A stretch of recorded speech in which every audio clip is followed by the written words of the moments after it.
Salam kepada semua sahabat Malaya Day. Kali ini, kami membawakan satu wacana yang kami namakan sebagai siri pendedahan ketakutan sebenar Muhyiddin terhadap Hamzah. Dalam politik, pemimpin jarang jatuh kerana diserang musuh. Mereka jatuh apabila orang di sebelah mereka menjadi lebih relevan.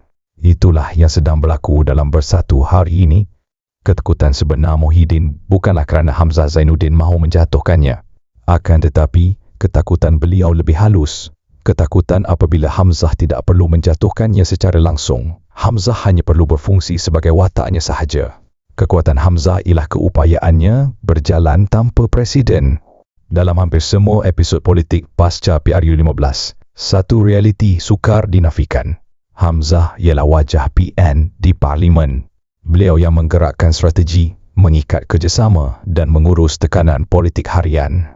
Dalam bahasa politik kasar, Hamzah sebenarnya telah dan sedang menjalankan kerja seorang presiden tanpa perlu memegang jawatan presiden.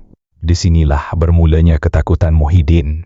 Kerana dalam politik, fungsi sentiasa mengatasi struktur. Siapa yang buat kerja, dialah yang diikuti dan relevan. Muhyiddin pula terperangkap dalam struktur rigid, mesyuarat kena ikut masa dia, ikat ahli dengan disiplin dan perlembagaan parti, dan inilah yang menyebabkan Muhyiddin semakin kehilangan fungsi sebenar sebagai pemimpin politik lapangan.